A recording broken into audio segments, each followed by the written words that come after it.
เฮารับทราบแล้วก็ต้องทวนคำสั่งกับผมเด้อเป็นในถ่ายขับเรือเนี่ย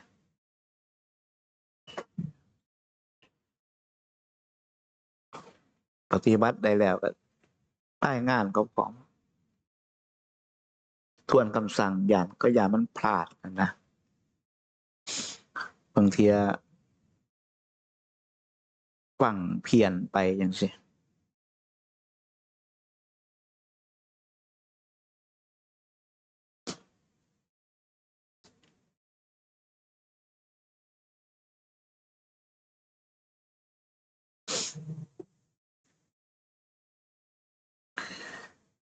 ซอยกันทำความสะอาดเอากอไผ่ไม้ไล่แถวนั้นออกตอนนี้ทำความสะอาดซ่อมแซมสิ่งปลูกสร้างที่เฮาเฮ็ดไว้มันเก่าทรุดโทรมบูรณะปฏิสังขรณ์ขึ้นเพื่อจะได้ใช้ประโยชน์ได้นะ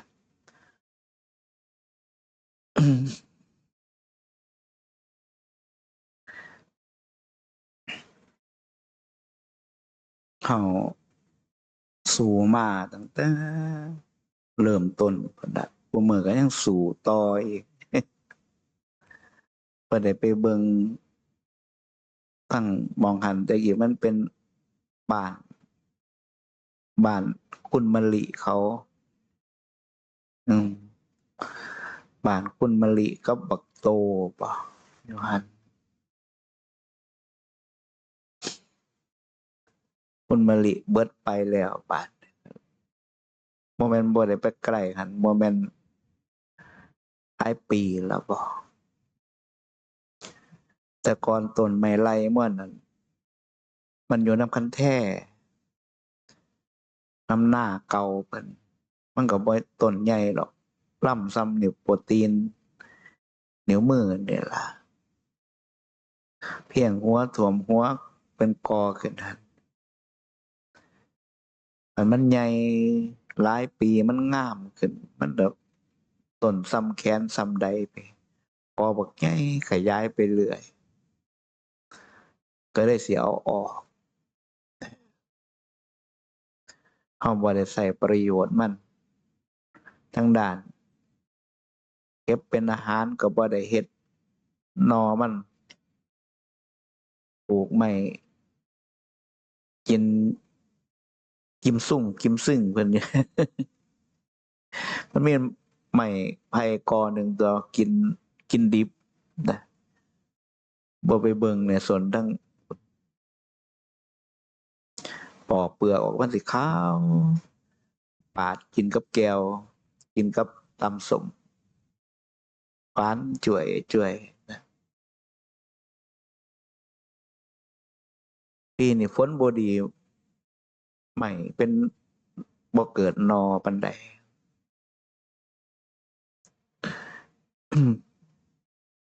แต่ว่าก็กินบ่ทันเหมือนกันแต่ก่อนน่ะโอ๊ยคือจังขมักเขม้นกันเฮ็ดหน่อไม้ส้มเน่าแหน่ใส่ได้แหน่เน่าก็บ่ได้เบิ่งประสบการณ์ว่ามันเน่าญ้อนหยังนั่นนะเอาเฮ็ดไปตามความเคยชินซื่อๆหน่อไม้ดองก็บ่แม่นเรื่องง่ายปานใดเดะเฮ็ดบ่เป็นนั่นเอเล่อยู่ในถังในไหมันเฮ็ดบ่ถูกสูตรมันวัดเฮานี่มันมีอาหารตามฤดูกาลตามธรรมชาติอยู่นี่บ่ว่าหน้าฝนหน้าแล้งมันมีคันหน้าแล้งมาก็ผักบงผักหวานผักป่าสามารถเด็ดยอดมาลวกมาแกงมากินได้เฮาบ่ได้ไปเน้นเรื่องอาหารโดยการซื้อการหานะนานๆก็จังมีทีหนึ่งก็ได้ก็ยังเห็นหมู่เพิ่นว่าไปซื้อน้ำปานะจังซี้เฮาเพิ่น บิณฑบาตมาจังได้ฉัน เขาใส่น้ำปานะมาก็จังได้ฉันว่าเลยว่าไปซื้อน้ำปานะมาไปฉันตั้งใจจังสัตว์แข่งบุญแข่งเรือแข่งพายแข่งบุญวาสนามันแข่งกันบ่ได้แข่งเรือแข่งพายมันแข่งกันได้เอาเบาถึงความอยู่ได้มันก็อยู่ได้สบายนะอาหารการครบชั้นบิณฑบาตก็ได้ครบแต่ชั้นพอมีกำลังได้ประพฤติปฏิบัติท่านว่าได้ไปซอยสื่อที่ดินสร้างศาลาสร้างโบสถ์โมคณะลูกศิษย์ลูกหาก็เห็นความสำคัญขอความซอยเหลือมาก็ได้เต่ากันญาติโยมไปซอยมองหันมองหนีไปเฮ็ดไปมันก็เลยมีความสุขไปสุขกับการได้เสียสละแบ่งปันฝึกสุขกับการได้น้อมมาเบิ่งจิตเจ้าของลดอัตราตัวตนลงกันนะใจมันก็เริ่มเบาไปแสดงว่ามันมาถูกทางกันนะโลภะก็เบาลงโทสะก็เบาลงนะความหลงในอารมณ์ก็เริ่มเบาลงไปนะเดี๋ยวแต่ขยับให้มันชัดเขาอย่าให้มันเผลอไปนะตั้งรักไปดีๆบุญวาสนาเฮาได้มาพอครูอาจารย์เรื่องบุญวาสนาสำคัญอยู่เด้เรื่องบุญวาสนาเฮามาพบมาพอมาเกี่ยวข้องกันเนี่ยมันบ่มีเรื่องบังเอิญเด้บ่คือทั้งโลกเขาโอ้ยบังเอิญไปพอนั่นบังเอิญไปเห็นนั่นบ่แม่นทั้งพุทธศาสนาบ่มีเรื่องบังเอิญทุกอย่างมีเหตุของมันนะแต่บุญวาสนามันเปิดไปเกี่ยวข้องกัน แต่เมื่ออยู่ร่วมปฏิบัติประพฤติร่วมกันในช่วงสั้นๆหรือว่าอยู่ไปถ้าหมดบุญวาสนาแล้วแม้สิแลกด้วยชีวิตก็อยู่นำกันบ่ได้นะต้องเดินจากกันไปห่างกันไปทิ้งกันไปเบิดบุญวาสนามีโยมคนหนึ่งนมาอุปถากการงานเราก็ดีการเงินเราก็ดีมันสาวที่แต่งงานป่วยพอมันสาวแล้วป่วยเริ่มป่วยก็เสาะกระแสะจนมาป่วยหนักแทบจะเอาตัวบ่รอดก็เลยถอนหมันโดยบัดเป็นให้ทั้งผู้สาวก็มีอิสระเลือกครูใหม่ซะเจ้าของก็ป่วยจักสิตายสิยั่งนั่นนะพอถอนหมันแล้วอาการป่วยก็ทุเลาเบาไปเรื่อยจนถึงขนาดหายนั่นนะ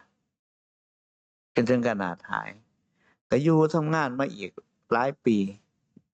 พบรักใหม่พอผู้สาวอีกขมักขม้อเขา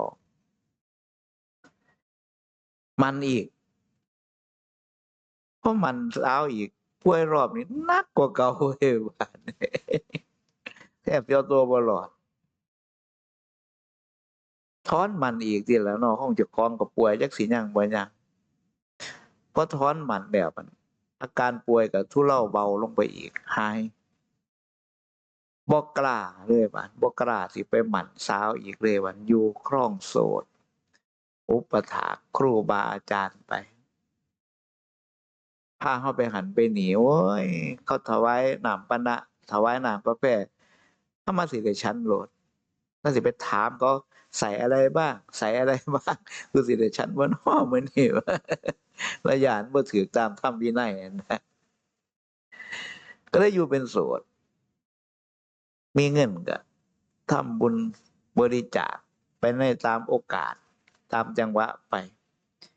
มีโอกาสเขาวัด นั่งปฏิวัติภาวนาไปเกษียณยังบุคูเมือเนี่ยบ่ได้ติดต่อกันดนเติบแล้วนะ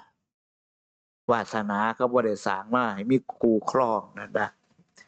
ให้มันอยู่โดดเดียวเพื่อบ่เป็นภาระ